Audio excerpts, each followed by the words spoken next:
If you clicked on this video, it either means that you are a regular viewer and you just really like hearing the sound of my voice, or you plan on going to the Windy City and you're looking for things to do.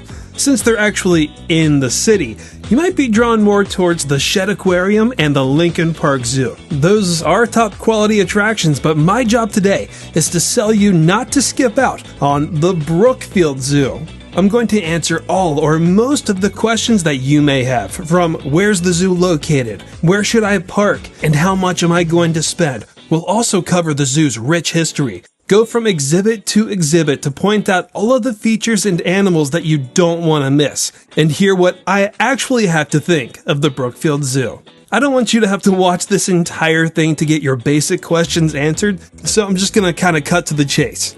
Brookfield Zoo, Chicago, recently formerly known as the Brookfield Zoo, opened in 1934, so naturally it's very historic. At least 9 buildings or attractions have been around since before opening day. And when you're that old, you're going to have a lot of records and a lot of firsts, like the first ever brain surgery on a gorilla, the world's largest indoor zoo attraction, the first okapi born in the US, and they even had the first giant pandas in America. The zoo is located over 13 miles or 25 or so minutes west from the center of downtown Chicago. It's settled in the suburbs, so compared to Lincoln Park and Shedd Aquarium, getting to Brookfield is exponentially easier. You have 2 places to park, the North Lot and the South Lot. The South looks a lot cooler because it's historic, but for whatever reason, it's $3 more than the North. As of September 2025, it is $29.95 for adults, $20.95 for children 3 to 11, and $24.95 for seniors, making it technically one of the pricier zoos that I've been to, but I've also forked over a lot more to places that offer a lot less. It's one of the largest zoos in the nation, around 235 acres. So if you want to see the entire thing, you're going to walk about 6 miles. It is very open and does have a lot of empty space, but fortunately, there's also quite a few exhibits to make sure that your visit at Brookfield will be an all-day thing. The park is home to nearly 3,500 animals representing 500 species displayed in 23 different attractions, the second most I've ever personally seen at any zoo or aquarium. It also should be noted that they are in the midst of bringing their next century master plan to life that will most likely turn this place into either a top 10 or even a top 5 zoo in the nation. And I will briefly mention it as we go along today, but I will save more specifics for the next video that will break down that master plan. Now that all of the basics are out of the way, let's get on with the walkthrough. Since I wanted all of us to save $3, we're going to start at the North Gate and go in the order that I recommend you all take. After you scan your ticket, the first thing that you should notice is King Nyani, a 23-foot long sculpture that's 8.5 feet high and weighs 4,700 pounds, and also holds or held the record as the largest bronze gorilla sculpture in the world. The first living animal attraction is a seasonal butterfly exhibit that's usually open from May to early September. If you feel like you have the time and you really love butterflies, there is a small but still extra admission. Directly past the biggest carousel that I've ever seen, which also does cost a few extra bucks, within view should be what used to be called the Fragile Kingdom. Back in the day, like even 3 years before the zoo opened, this was the Lion House, and some of the same architecture still lives on. What was once one large attraction dedicated to carnivores, it is now a string of 3 connected exhibits that feature 3 very different worlds. The Desert's Edge is part of one of the oldest buildings in the zoo, but in my opinion, it's the most immersive. When those doors close behind you, all you hear is the beautiful sound of complete silence. This one tight path surrounds you with almost nothing but rock and animals that call the canyons and crevices home, and the zoo did their best to make the habitats blend really well together with the environment that they were trying to replicate. The stars are definitely the meerkats and the adorable bat-eared foxes, but the rarities are the palace's cats that live on either side of this bridge, along with a rarely displayed spotted genet. Outside is the big cat area, a line of 5 old-fashioned exhibits. And even though there's been renovations at some point, I'm pretty sure that 4 out of the 5 opened with the zoo. And yeah, they probably should be next in line to be bulldozed, but according to the master plan, it literally looks like that will happen one day, and the animals will be moved around the zoo. I and everyone never has trouble seeing the lions. The tigers, though, are 50-50, and the snow leopard I have never seen. But you should try to not miss out on the opportunity to see a sloth bear, even if it takes you all day, and that's exactly what happened to me. Brookfield's did not show until the very last minute of the zoo's operating hours. The third part of this fragile kingdom is the other half of the old lion house, the clouded leopard rainforest, my third favorite realm in the zoo. The indoor trail is dedicated to the medium and the small from Southeast Asia. Well, at least it used to be. It's one of my favorites because it's dark, which really helps with the, did we really just see something, or is my mind just playing tricks on me? It also plays into this illusion that you're exploring all of this on a boardwalk in a forest canopy, and the animals are either at your level while they are in their canopy, or they might actually literally be right above you. There's a series of reptiles and amphibians, clouded leopards, of course, lemurs, but the 2 must-sees are the bearcats, baby bearcats, by the way, and the squirrels, who have the choice to explore a very long, windy tunnel that travels above the guest area. The exit doors immediately puts you on your way to the Sea Lion Cove, known for years as the pinniped point. So if you're a pinniped, that means you're either a seal, sea lion, or a walrus, which Brookfield used to famously display. It's kind of like the aquatic version of the Big Cat Row, a line of 4 rocky habitats with some of the most charismatic creatures of the sea. All of the enclosures are different in some way, but the middle 2 offer beautiful blue underwater views, where it's really easy to make a connection with a sea lion. This cove has been around since the late 80s, so it also could use some work, but there are plans to build a new complex near the North Gate. My only complaint, other than the slightly outdated look, is the name. I wish it could go back to Pinniped Point. Not because of some nostalgic reason, but for an educational reason. It doesn't hurt to teach people a new word, assuming that the general public doesn't know what a pinniped is, and I'm willing to bet that is the case. This aquatic theme continues with the 7 Seas Panorama. Brookfield claims to have opened the nation's first inland dolphinarium back in 1960 on the opposite end of the zoo. But what you see today opened in 1987. At least a couple times a day you can catch dolphins in action. But the catch is, there is an additional cost to attend, and you can either add it to your online ticket, your ticket at the zoo's front gates, or from the kiosk in front of the amphitheater. Now, I'm willing to pay extra to see a dolphin show, but if I had to be honest, I was a much bigger fan of the demonstrations in the past. There was less downtime in between segments, it was more enthusiastic, and most importantly, the trainers got in the water and interacted with the animals, which to me, you cannot find a more magical moment in a zoo. This latest rendition, had some pretty low energy, and the trainers looked like they didn't want to even be there. So to answer your question, no, you don't actually have to pay extra to see dolphins in general. The 7 Seas has a large underwater viewing space of the show pool to give you life-changing perspectives like this. The pool was recently renovated, they added a bunch of rocks to kind of liven up the place, but obviously it could still use a little work. Again, I'll talk more about this next time, but there are plans to expand, convert, or move the 7 Seas into what should be the greatest dolphin complex in the hemisphere. We're now heading south, where you can grab a bite, or listen to some live music from time to time, or wish that you can catch a glimpse of the old 1930s bear grottos to relive some of the zoo's history. But in reality, your next stop should be the Hamill Family Wild Encounters, one of the zoo's 2 children's zoos. Most children's zoos across the world, from what I've seen, really focus heavily on playgrounds. Wild Encounters goes all in on the animals. This opened in 2015, and I actually avoided it because it was an extra cost up until recently. And honestly, it's a lot better than what some critics say. I think there's only like 6 exhibits, but they cover a lot of space. The Budgie Aviary is huge and very, very loud. The Wallaby Walkthrough also gives these marsupials a lot of room. And if you think learning is important to you and your family, this is probably the most educational children's zoo I've ever come across.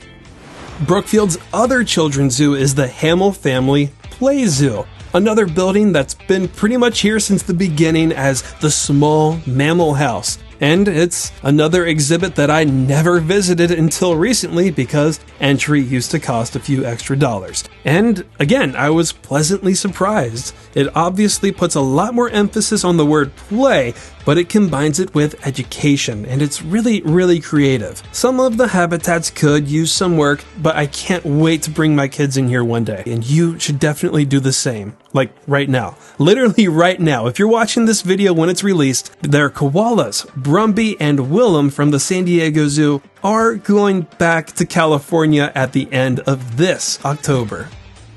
Near right center of the zoo sits the beautiful Theodore Roosevelt Memorial Fountain that was dedicated in 1954. You can think of it as the perfect way to honor our 26th president, or use it as a great photo op, or head to the skies in this Ferris wheel that puts you 110 feet above the zoo. Although it is seasonal and is currently closed as I speak, and I don't 100% know if it's here to stay, but whatever. Let's get to Brookfield's most famous and most infamous attraction, which is easily, without a doubt, Tropic World. I've talked about it a lot on the channel before, and it even has its own full walkthrough episode. So if you've already watched that, I apologize for these familiar words. If you were unfamiliar with this exhibit, Tropic World opened in 3 phases in the 80s as the world's largest simulated rainforest and the world's largest indoor zoo attraction. It was very revolutionary for its time, and honestly, it's still one of those things that I can't believe is real because I can't think of anything that looks like this. Its hook and its positives is the main habitats are massive. The free-flying birds, the anteaters, monkeys, gibbons, and even otters have not only a ton of room, but also, more importantly, it has a lot of vertical space for the primates.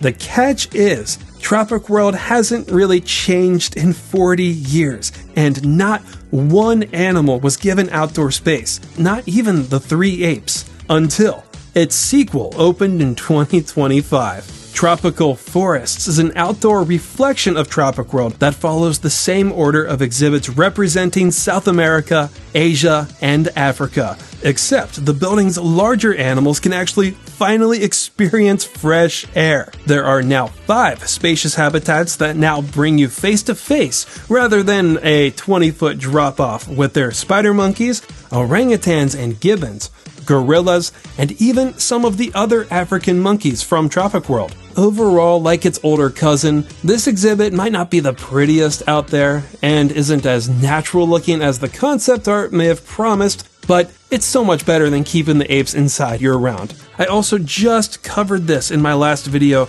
so if you want to see and learn more about tropical forests, click on that card in the corner. Staring at the Play Zoo is the Old Primate House. The Swamp exhibit is often thought of as an underrated or underappreciated exhibit in the online zoo world. I'm just guessing, but it probably isn't raved about because swamps aren't really thought of as paradise. But I have to agree with the zoo nerds here. It really is an amazing feature. I didn't go in here last time because I wanted to prioritize other areas of the zoo because I already have a video on this, so the species list might be different than what I'm showing. But I do remember beautiful birds, water monitors, Sicilians, and river otters. It's immersive, but not too immersive. Like, it's not humid and doesn't smell like a swamp. The animals have always been active and visible for me no matter what time I go, and it does a really good job making sure that visitors know just how important this kind of ecosystem is.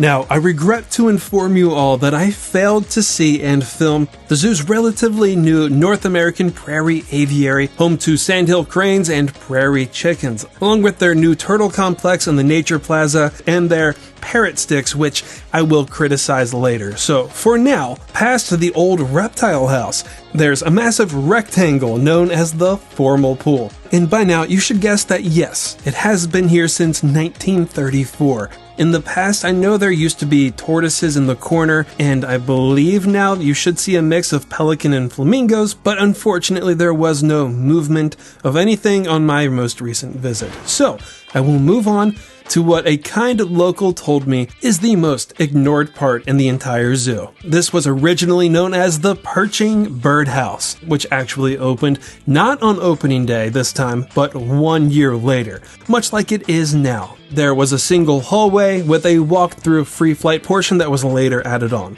There were smaller birds placed down the line in very small spaces, and it appears to have stayed that way up until around 2010. And then eventually it became reptiles and birds, where the scales now take up all of the terrariums in the hallway, and the feathers are still reserved for the free flight part only. I don't really have much to criticize about this area, it's just a little tired looking. And I'm gonna be that guy and say that there probably shouldn't be macaws on these sticks in what's supposed to be an exhibit where birds are supposed to fly around you. So anyways, if you like reptile and bird houses, then Brookfield is the place for you because 200 feet away is the Feathers and Scales, the zoo's other reptile and birdhouse.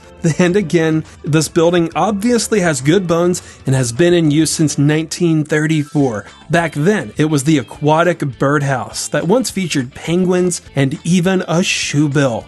Like reptiles and birds, the overall setup is very simple, but this one looks just a tad bit more historic without looking outdated. And the bird to reptile ratio is a lot more even. There's about 25 reptile species scattered in average-looking terrariums in the middle, and about 25 birds on the outer walls. So look for roadrunners, beautiful Victoria-crowned pigeons, this very brave curassow who loves to frequent the visitor parts of the building, and don't forget about the condors that live in the flight cage right behind the building.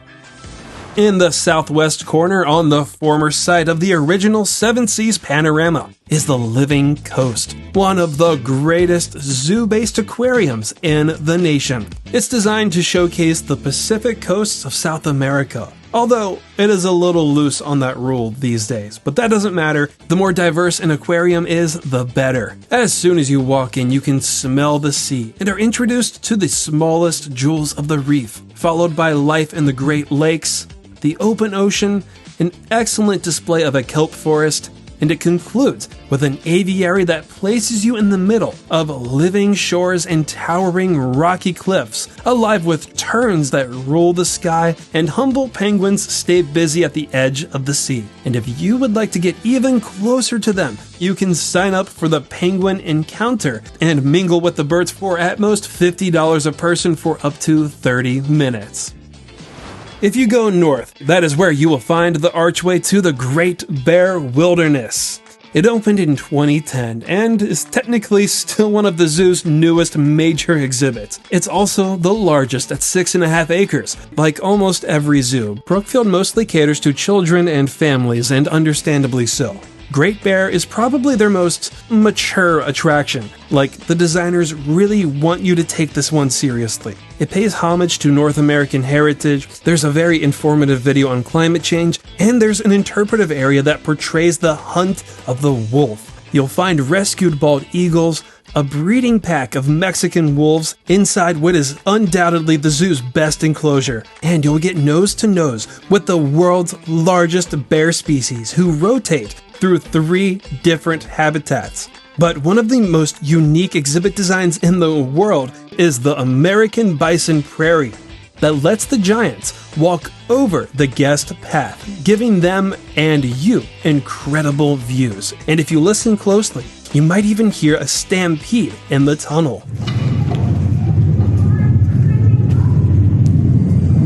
To answer another one of your questions, yes, one major thing that is partially closed while they are building their master plan, and that is the Pachyderm building. Is it an opening day attraction? Yes, good guess. And honestly, it looked far ahead for its time. You know, you really don't hear that too often for an exhibit that was built in the 30s. Not so much on the inside, but definitely the outside, and has historically displayed hippos, pygmy hippos, rhinos, tapirs, and several elephants. All that remains, I think, are capybaras, giant tortoises, and the black rhinos. Another fan favorite is Habitat Africa, the savanna. Most African savannas across the world, you know, the ones that you would find in zoos, are known for their vast, expansive spaces with animals living in harmony. Well, Brookfield kind of has those. There are a few paddocks with Nyala, an elusive dik-dik, klipspringers, and painted dogs that can watch this tower of giraffes, who you can feed, by the way. Although the cost is 5 times the normal amount of what I've seen at most giraffe feedings. Anyways, I love everything outside, but one of Brookfield's must-see exhibits is inside the Savannah's Copy Building. One of the many reasons why this is one of the nation's best zoos to visit in the winter. It's technically one large walk-through aviary, but there are separate enclosures spread around that are meant to naturally blend in with our space. You can get super close to those klipspringers that look like they can leap out at any moment. There's a couple of secret trails with mongooses, a monitor, another view of the dogs, tortoises, and the indoor room for the tall guys. But the savannah isn't complete without its forest. Habitat Africa, the forest, also known as Hidden Gems of the Forest for some reason, is a very long, winding, appropriately covered trail that silences the outside noise. It's a lush green paradise for Red River hogs, 2 species of tiny antelope, and 3 different yards for okapis. Like the savannah, it's what's on the inside that counts. The indoor path is fully decorated to continue this forest theme, and it kind of reminds me of Desert's Edge, in the sense that when you close those doors behind you, this environment just makes you want to just stay as quiet as possible. You're going to want to be on the lookout for a dwarf crocodile, duikers, elephant shrews, probably your only chance to get this close to an okapi. But the one animal that you cannot miss at the Brookfield Zoo is one of the few pangolins in the nation, and I'm fairly certain the only one in the country that is actually visible to the public. They do sleep a lot, but if you do come to the forest around 3 to 3:30 p.m., you should catch this armored bundle of joy at their feeding time. Okay, so on my last visit, I didn't want to do it. I've never even walked through it, but a kind local insisted that I finally take a stroll through the Forest Preserve Nature Trail and the Dragonfly Marsh, and I'm kind of glad I did. It's a 0.3 mile loop that walks you around a lake that has also been here since the beginning, and the trail is scattered with signs about the zoo's conservation work. You can learn about your local wetlands in Illinois, and the biggest reason why I went in here is I got to know some of Chicago's actual wildlife. At the very top of the zoo's grounds is everyone's favorite, and that is the hoofed mammal line, a 1,500-foot-long straight path of 10 paddocks that rotates addax antelope, camels, and zebras, and yeah, folks, that's really all she wrote on that one. I don't have more to say other than the fact that this master plan says this might one day be completely part of a massive South African forest and savanna expedition. That finally brings us to the Australia House, which not only was once again here since opening day, it was promoted as the first major Australian attraction in America. And compared to some that exist today across the nation, it's not as showy and thematic, but many people still do say that this is one of their favorite Australian exhibit, and it is very easy to see why. The outdoor spaces are home to geese, roos, and emus. But you could get rid of all of those and it would still be a must-see exhibit because of all of the good stuff that's on the inside. There's kookaburras mixed with echidnas, and all of a sudden the building switches from day to night, where you'll find even more echidnas, a batong, and the zoo has a long history with wombats, but unfortunately they do not have any more at the moment. However, this is still worth coming in here because it all closes out with a walkthrough exhibit that is swarming with a lot of fruit bats.